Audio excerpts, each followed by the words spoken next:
Welcome to Brandon Hall Group's Excellence at Work podcast.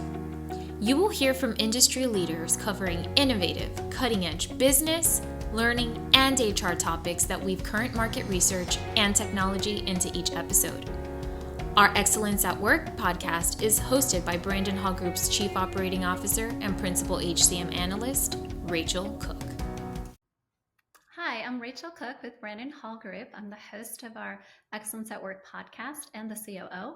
I am excited to welcome with me today to our discussion. I have with me Shalini Murguru, the Director of Learning Solutions from ComLab India. Welcome, Shalini. How are you? Thanks. Good, thank you. Looking forward to the session. Yes, looking forward to having you today.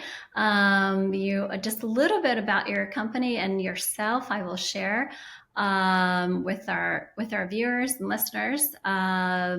ComLab is a preferred provider from Brandon Hall Group, and we've been working with you, partnering with you. So it's nice to have you in our discussion today.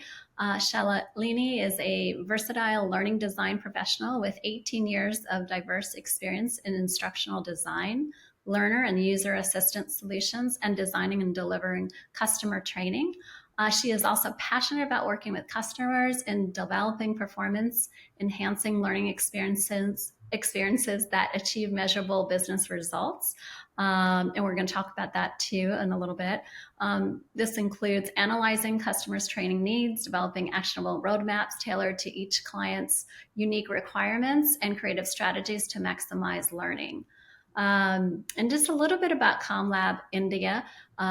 Is ranked first among the top 10 rapid e-learning providers in the world since 2019. The company started in 2000. The company has 100 international customers in 30 plus countries. With their formidable authoring tools, expertise, and decades of experience in corporate training and rapid e-learning solutions, ComLab India offers the following services to take online training to the next level around ILT to e-learning curriculums, legacy course conversions, and e-learning translations. So as you can see, they have a prominent position in the e-learning and learning space and have evolved over the years along with all of us in the learning space. Brandon Hall Group, going back, this is our 30th anniversary. We started in the learning space. We started researching and analyzing rapid e-learning tools as when we were just kind of looking at different ways to deliver training in the classroom. So fast forward 30 years later, it's been a ride. It certainly has changed. And today we're going to be talking about how L&D and the business can align to conquer the future of work. So my first question to you is, how has the training domain transitioned in the last 2 decades? Okay, that's really the best question to get started with because if I was to sum it up in just one word, the word would be dramatically. It has changed beyond recognition. And I started my career as a classroom trainer, e-learning as well as classroom training, but primarily classroom training.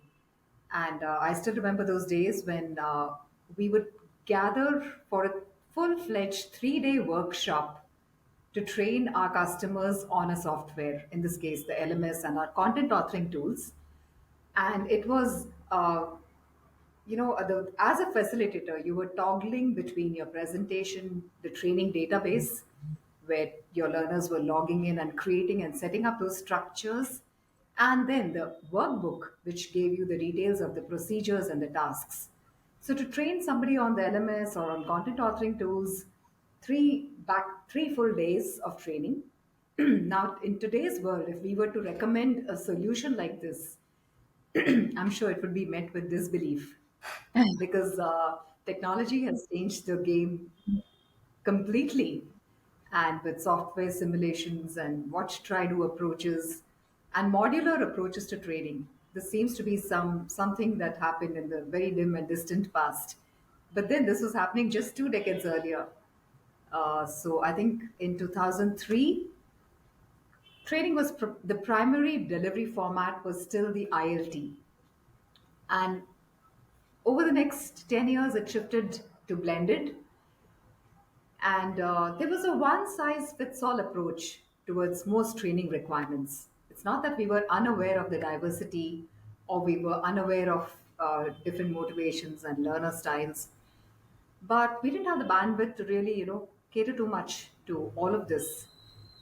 We were busy taking orders and executing orders, and I think our role, our function was a lot more, a lot more narrow than what it is today.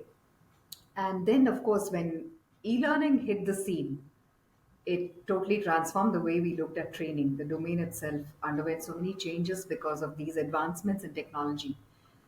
And with e-learning, we also had the platforms where not only was it possible to roll out training, but also capture very valuable data, very valuable metrics, which again, before earlier, these tended to be overlooked. But now here was a means to capture, track data, take informed decisions based on those data, and there was a lot of change happening. And then, of course, 2 decades back, I think we tended to view training more as a one-off event, an isolated event, a little removed from the reality of the learner's workplace. That is no longer the case, and and as I mentioned, the impact of the training on the business. I don't think we delve too deep into that aspect of it.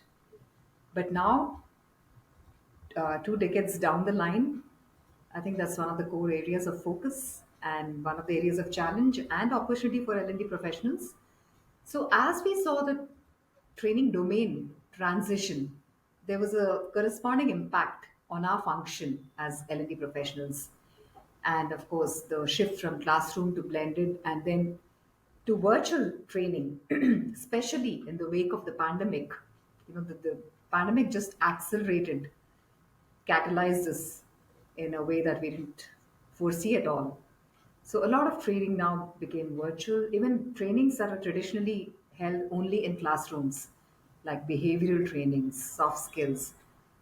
It was easy for us to see technical training moving online, but then we Mhm.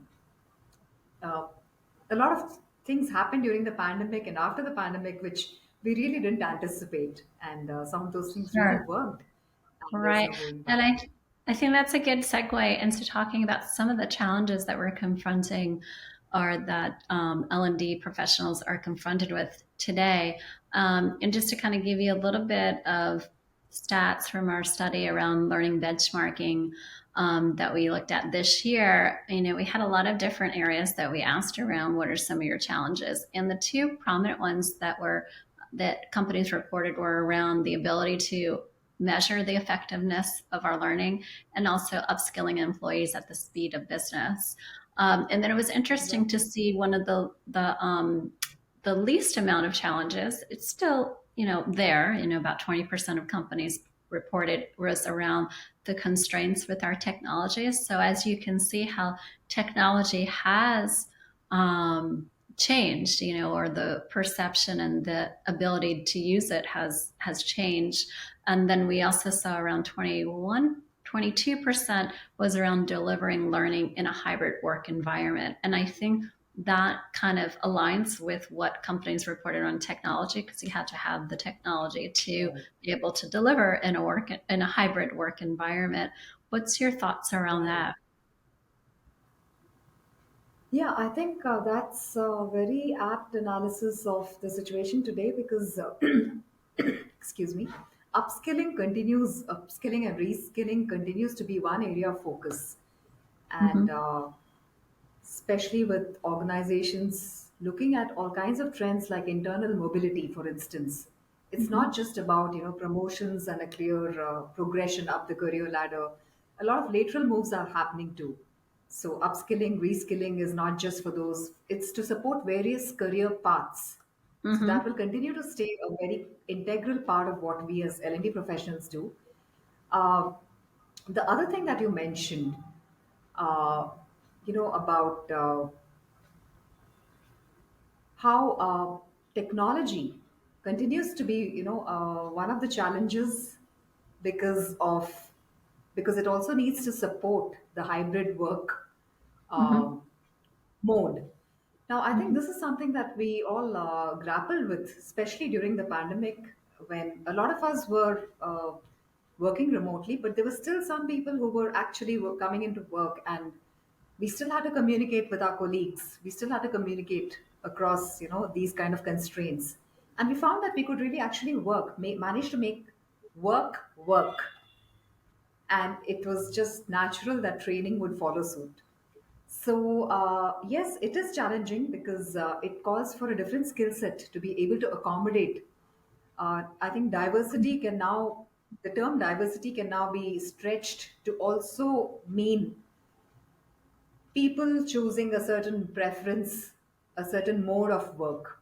It's Mm-hmm. no longer just all these different things that come to our mind when we think of diversity, but it's also accommodating this diverse learning environments from where Sure. people are coming in for training. So Right. you're right. It is quite a challenge and it is quite an opportunity too. And Mm-hmm. we have been experimenting a lot with doing training with a hybrid mode. So I myself work from home. Mm-hmm. So when there's training in an organization, I log in from home. But Mm-hmm. most of my colleagues are taking the training, in person Okay.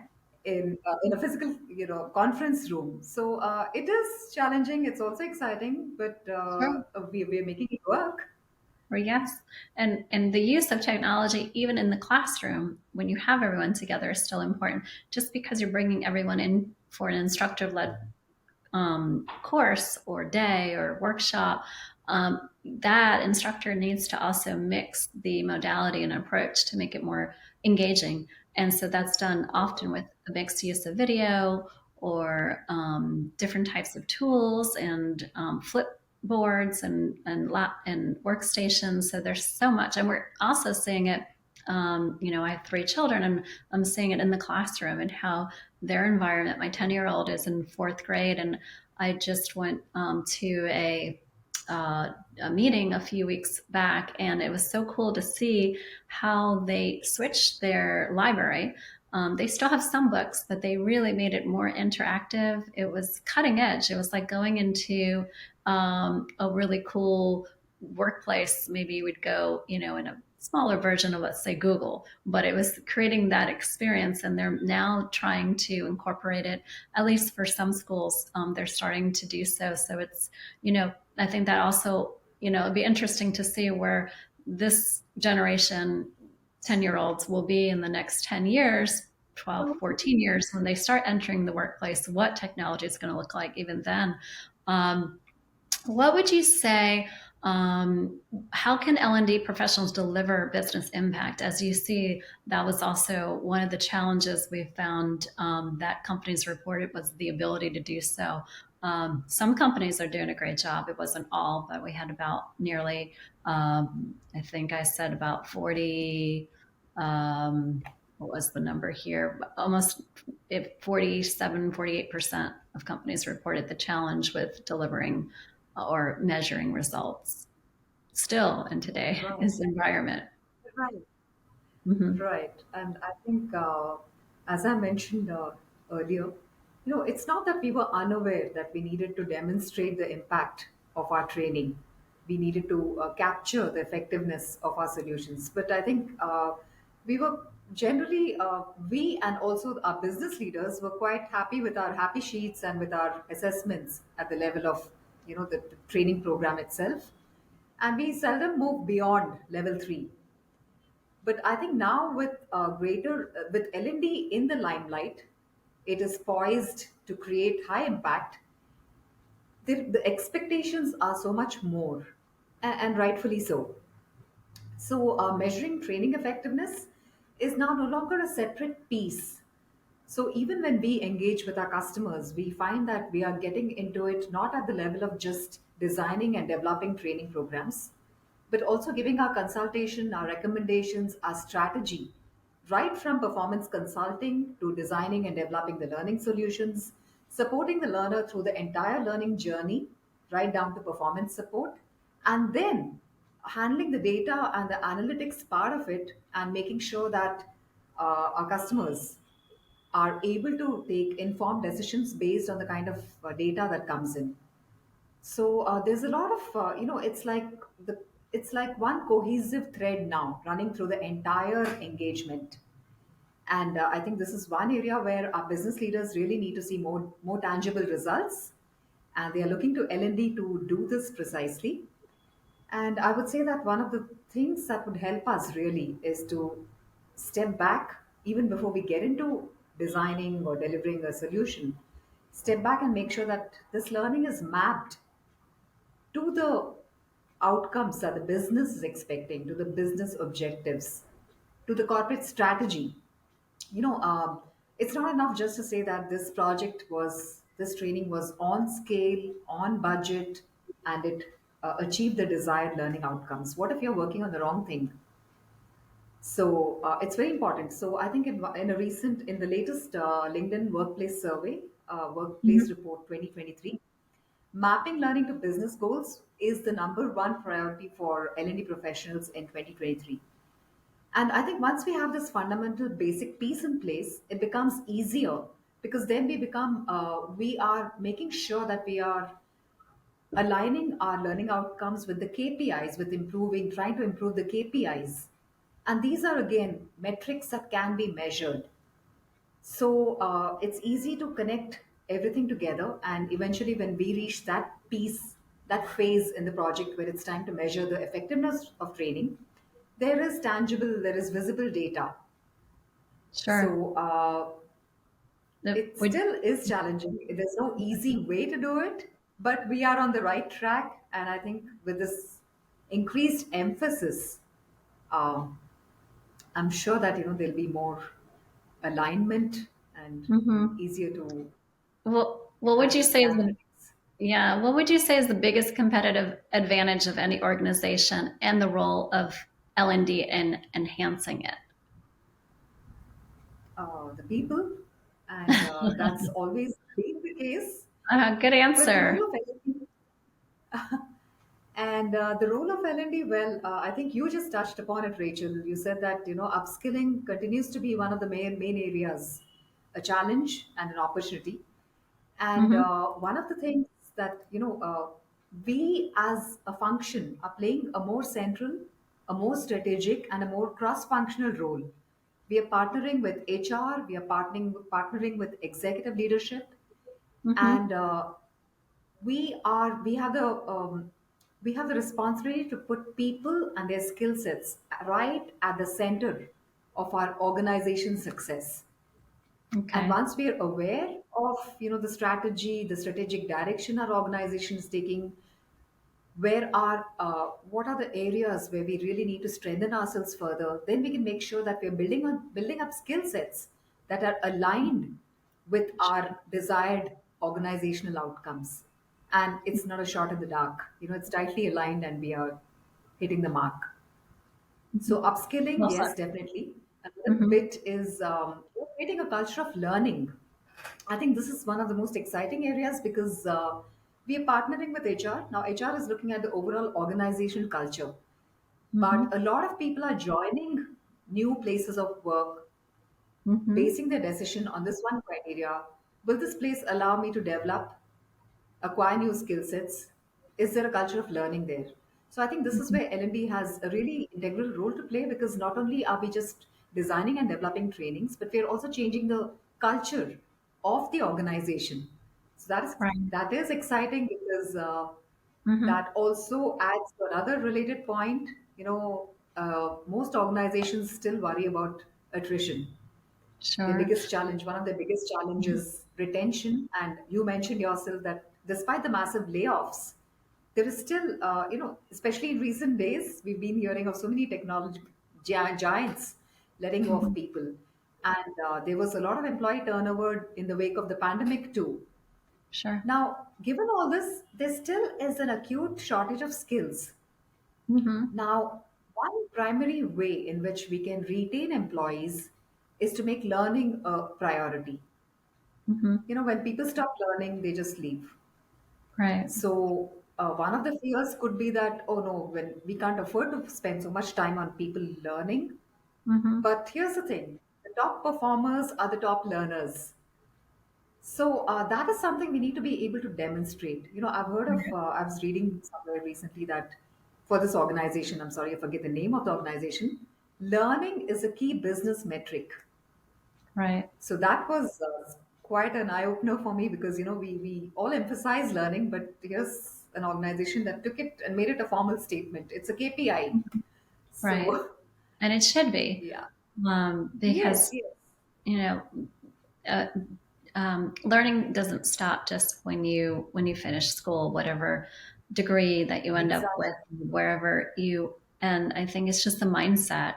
And we see often when you create a culture of learning and a culture that is supportive of its people and regard people for the value that they are bringing, and that is demonstrated from the very beginning, the culture and the values of the company, so that they hope that they can, or not hope, but they aim to recruit the type of people that align to that culture. So it's really important to have that clear message from the beginning, so that you or your employees, that when they Right. are being recruited, that they're recruited into the right culture that fits them, and also that that you fit them and they fit you, so that you can hope to eliminate, or stop saying hope, you aim to eliminate the the attrition or lack of performance, or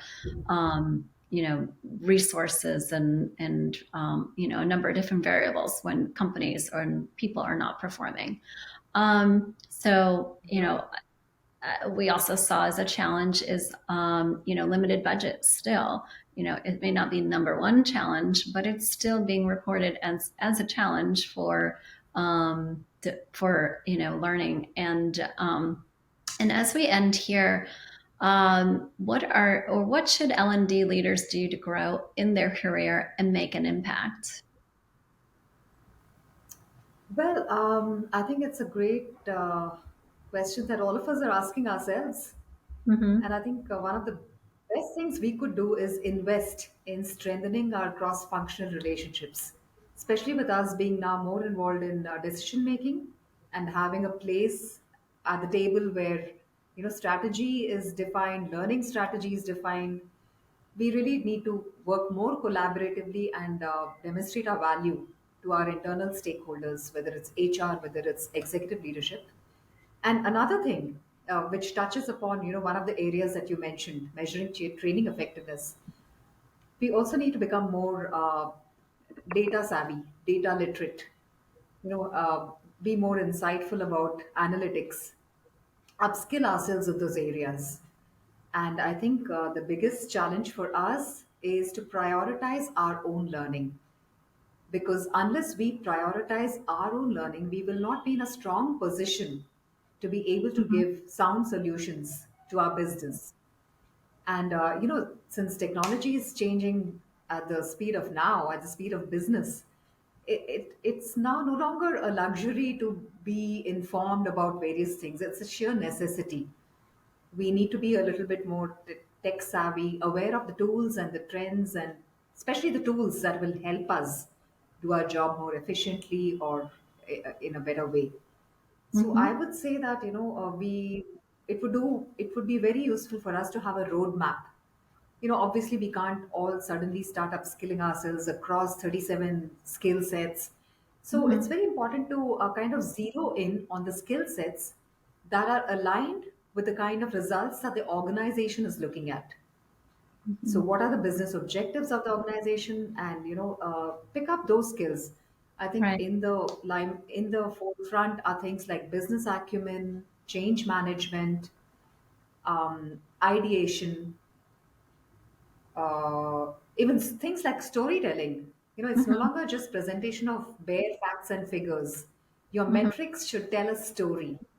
I was just recently talking to a customer who wanted the X API to pull in data which would tell a beautiful story, paint a complete picture. So I was just thinking about the way even the language has changed. Mm-hmm. We're using the word storytelling in the context of business metrics.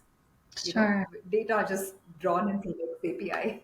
So yeah, all of these are things that I think we could do well to be aware of and strengthen ourselves in. Have a roadmap, take charge of your own learning, be responsible for your own learning because no matter how well intentioned the organization is, at the end of the day, unless we invest in ourselves, in our own learning, Sure. nobody else is going to do it for us. Right. And you know, learning leaders investing themselves is also showing how, you know, we're always telling others of what they should be doing, but they, you know, for a learning leader to be effective and up to date, they have to continuously evolving their skills and upskilling as well. So it's a continuous journey, and it was refreshing to see also in our study around the percentage of companies that have well documented learning strategies. And we saw about 80% of companies do. And that number has increased over the years from when we've asked this question previously. And so, you know, all that we've talked about here is part of your learning strategy. And to be able to have one that that you can reiterate and update as needed as the business changes or grows, or you know, the environment and economics, the impact that has also needs to be it needs to be you know, taken into consideration as you are revising your learning strategy. And we see companies that do this and do it well, that all these activities and initiatives and approaches have a better impact. Right, right. Well, thank you, Shalini. It was a pleasure having you today, and thanks for sharing your expertise. And look forward to continue the discussion around where learning is headed. And keep up the great work. Thank you. Thank you so much, Rachel. It's a pleasure to be here for the session. And thank you so much for your insights. Those are very valuable too. Thank you, and And thank you looking everyone forward for to this. listening in. Thank you.